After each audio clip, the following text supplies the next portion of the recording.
Valve is officially bringing the PC gaming experience back to the living room, and this time they want to make it easier than ever for developers to target their specific system, to target their hardware. And that is really good news for you and me. Now, Valve just revealed that the Steam Machine verified system is going to have even less constraints than the Steam Deck verified system. And I think that that's very interesting. I don't find it surprising, but it is interesting. Let's talk about why this is, what the Steam Machine verified system is, what the Steam Deck verified system is, and if there's anything that they can do to improve it. The winter Steam sale is over, but don't worry, because Instant Gaming is a place where you can get keys for PC, PlayStation, Xbox, Nintendo. They have regular deals. Right now, I'm seeing that they have Arc Raiders on sale. It's $40 on Steam. It's $30 on Instant Gaming. Moonlighter 2, which is $30 for full price, it's currently on sale on Steam for just $24, but it's only $19 on Instant Gaming. So even games that are on sale on Steam can sometimes be cheaper on Instant. If you buy a lot of games, you could save a lot of money in an instant by checking out instantgaming.com. Again, that's instantgaming.com. I want to start things off by explaining the Steam Deck verified system. If you're new here, this is going to be important for you. If you're not new here, if you've seen all of this stuff before, at least give it a watch and let me know if I get anything wrong in the comments down below. Okay, so Steam Deck verified. When Valve launched the original Steam Deck 4 years ago, that's crazy to me. When they launched it 4 years ago, alongside it, they also launched the Steam Deck verified program. The reason that they needed to do this is because the Steam Deck runs SteamOS. SteamOS is Linux, but most games are made with Windows in mind. And that meant that Valve couldn't be 100% sure that every single game would run. Now, some of you might be wondering, hold on, if it's running a Linux operating system, how is it possible to run Windows games at all? And that's because it uses something called Proton. Proton is basically a translation layer that takes Windows API calls, and a game asks for a Windows API, and the Proton says, oh, I know what that Windows API does. I'm going to go get the Linux version of that, hand it off to the game, and then the game's going to use it, not realizing that it's not running on Windows, and it allows games to run on Linux that otherwise would not be able to run. This was all made because Valve tried to make Steam machines a thing before, but they didn't have Proton. And because they didn't have Proton, they asked all of the devs to do all of the porting for them, and that was a no-go. The devs just were not going to do that. So this time around, Valve's doing the work for the devs to make it easy for everybody to be able to play their games without using Windows. Now, even though Proton is really fantastic and almost every game that I've thrown at it plays just fine, there are a few times where games won't run. Times when you have a launcher or third-party DRM or, anti-cheat stuff that requires kernel level access, that stuff isn't going to run on a Steam machine, or it's not going to run on a Steam Deck. And because of that, Valve had to make the Steam Deck verified program. And there's 4 qualifications for the Steam Deck verified program. The first one is verified. It's a little green check mark. It means that the game runs just fine. Well, a little bit. We'll get back to why that's not 100% true in a minute.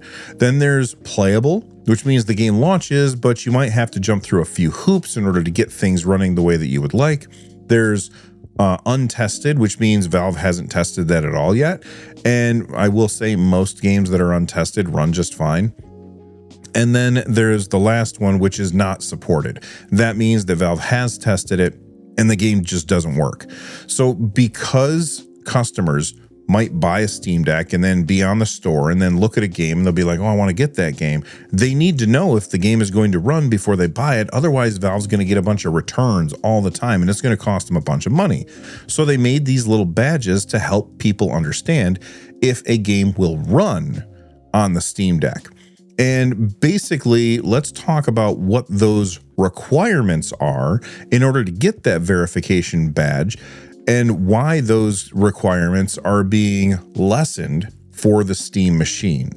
For a game to become Steam Deck verified, it needs to pass 4 tests. There's the input test, the seamlessness test, the display test, and then the system support test. Let's start with the input test. The title should have full controller support, use appropriate controller input icons, and automatically bring up the on-screen keyboard when needed. Okay, so I think the first and last part of that sentence makes perfect sense. It doesn't really require an explanation. The middle part, though, where it says use appropriate controller input icons, that means when a game tells you, press F to pay respects, or if you're on a controller, press X to pay respects. Well, if it's saying press F and you're looking at your controller and there's no F button, that's confusing. So Valve wants to make sure that it's telling you on screen what you're going to see on your controller at the same time. That makes perfect sense to me that would be a requirement. Next up, seamlessness. The title shouldn't display any compatibility warnings, and if there's a launcher, it should be navigable with a controller. I'm going to give you a perfect example of this. CD Projekt Red's Cyberpunk 2077. When you launch Cyberpunk 2077, it launches a launcher, which I hate, but their launcher just lets you push the A button to skip over it, which is awesome. You might also go to play a different game and you might get a warning, hey, this isn't supported on your operating system. If that pops up, that kind of pop-up is not seamless, and so Valve would not award a game that does that the verified badge. Moving on to display. This is the one that I think is probably the most important on the Steam Deck. Let's talk about it. The game should support the default resolution of Steam Deck, which is 1280 by 800 or 1280 by 720. For those of you that are wondering what's up with those two different resolutions, one of them is 16 by 10, which is slightly taller, and the other one is 16 by 9, which more matches TVs. I think that this makes perfect sense. You definitely want it to support that resolution if you're playing on a system, or if you're playing a game that doesn't support that resolution, it's going to not work on the system, so you wouldn't want to buy that game if you want to play it on the Steam Deck. Let's move on to system support.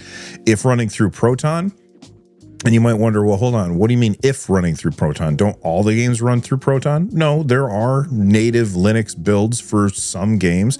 They're rare, but they're there. But this is concerning Windows games running on Steam. So if you are running for Proton, the game and all of its middleware should be supported by Proton. This includes anti-cheat support. I talked about this a little bit before, but if the anti-cheat software can't run on Linux because the publishers decided that they didn't want to support yet another system, then the game cannot be verified. And all of this makes perfect sense. So now we all know what makes a Steam Deck verified game verified.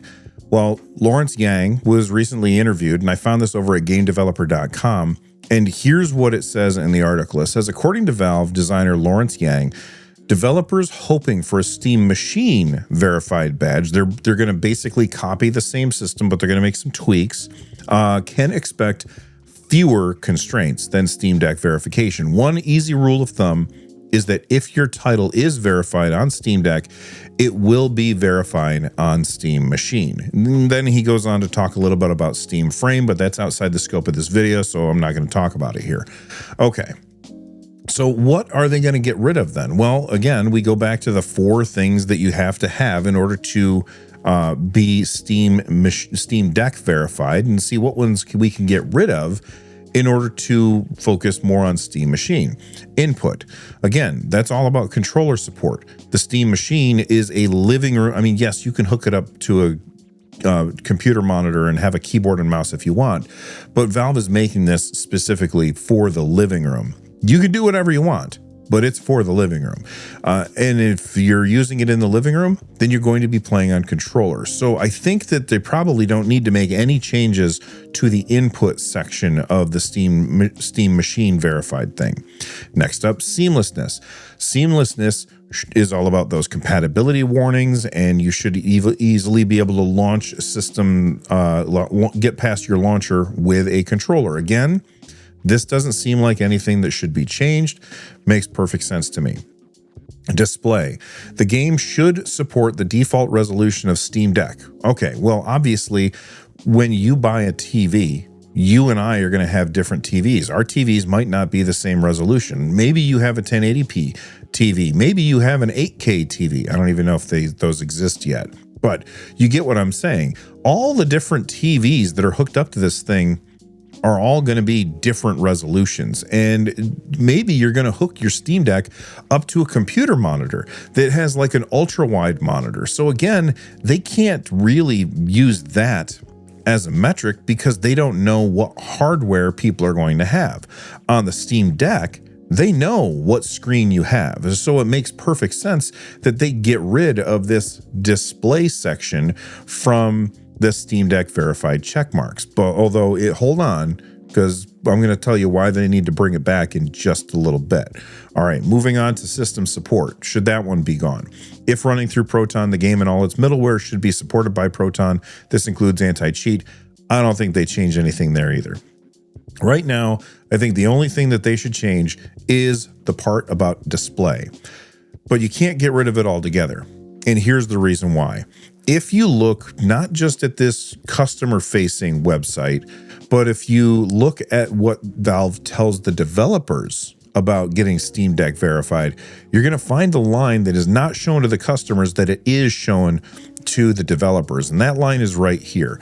It says, under display, it says default configuration. The game must ship with a default configuration on deck that results in a playable frame rate. Okay, I think that is very interesting, and that word playable is doing a whole bunch of heavy lifting here. I have problems with the Steam Deck verified system. And the reason that I have this problems with the Steam Deck verified system is because I don't think it communicates to the average consumer the information that Valve wants it to. What Valve wants to communicate to the average consumer is, can you run this game on the Steam Deck? Not how well can you run this game on the Steam Deck. And I think that is very important. Most of the time, when people are looking at Steam Deck verified, unless you're watching videos like this, people are going to see Steam Deck verified and they're going to think, okay, that game is going to run fine on this system. But Valve's only requirement, outside of the ones that we've already listed, is the fact that it has to be a playable frame rate. But they don't define playable. So what is playable? Now, if you ask Valve, if you come right out and ask them, they would probably say like 30 frames per second.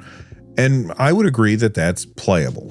Some other people might disagree. They might say, well, that's not playable at all. But that's the problem with playable on here. They don't define what it means. In resolution, they define exactly the resolution that you need in order to be Steam Deck verified. But you don't have a concrete number when it comes to playable. So what I think Valve is going to do is they're just going to end up yanking out that one line that's about resolution and leaving everything else in there. And it makes sense. Everything else really does make sense. If you've got this thing hooked up to a TV and you've got a controller in your hand, all of the things that Valve is saying needs to happen in order to be verified makes perfect sense to me. The one thing that I wish is that they would have learned from the Steam Deck verified system that, people really would like to know how well the game runs. And I'm not saying that they need to change the verified system, but what I would like to see, both for the Steam Deck and the Steam Machine, is the ability for when we scroll, if you scroll way down on a store page, all the way down to the bottom, you'll usually see the minimum system requirements, the recommended system requirements, right? Well, I would also like to see, and modern system requirements have usually told you if you're running this hardware, this is what frame rate you can expect. I would really like to see that same thing happen with Steam Deck and Steam Machine, where they're like, on the Steam Deck, you can expect this frame rate. On the Steam Machine, you can expect this frame rate. And just have that at the bottom of the store page when you scroll all the way down next to the other system requirements. I think that would solve the problem, and it would make it a lot easier for people to make a decision about whether or not they want to buy a game for these relatively underpowered systems. And when I say underpowered systems, the Steam Deck is a very underpowered system. it still runs most of the Steam library incredibly well. So I'm not like taking shots at it. It's awesome. It's a really great system. And the Steam machine, it's also a pretty dated system. Like the hardware that's in this thing is not super powerful. And because it's not super powerful, there are going to be games that come out that are not going to run as well as people would like. And you're going to hear Valve say 4K 60, like you're running these games at 4K 60. Okay. That also comes with that little asterisk of using upscaling. And I'm not one of those people that says that upscaling is terrible and should never be used, or, frame generation, fake frames are bad, all that stuff. I'm not one of those guys that says that. The way I look at it, if I'm looking at a game on a screen and I can't tell that it's upscaled and I can't tell that there's fake frames, then guess what? It's not upscaled and the frames are real. That's, as far as I'm concerned, if I can't tell, then who freaking cares? I don't. That's one person that doesn't. So I do think that they should tell us what kind of frame rates we're expecting to see on these different systems, so that we don't have to worry about the nebulous language in the verified program. And developers really want to get their games to get verified. And the reason that they want to be verified is because it sections off their game into a subsection of the store.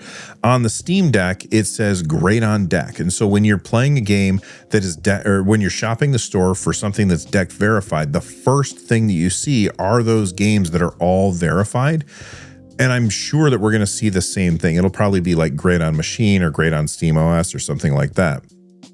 And that means that developers want to get into that section of the store. And in order to get into that section of the store, they got to make sure that they check all of these boxes. And one of those boxes, not the front-facing one that we get to see, but the one that the devs see, says you got to hit a playable frame rate. Now, Valve doesn't define what that playable frame rate is, but that might spur developers on in order to try and optimize their game to run on this relatively low-powered hardware like we've seen on the Steam Deck.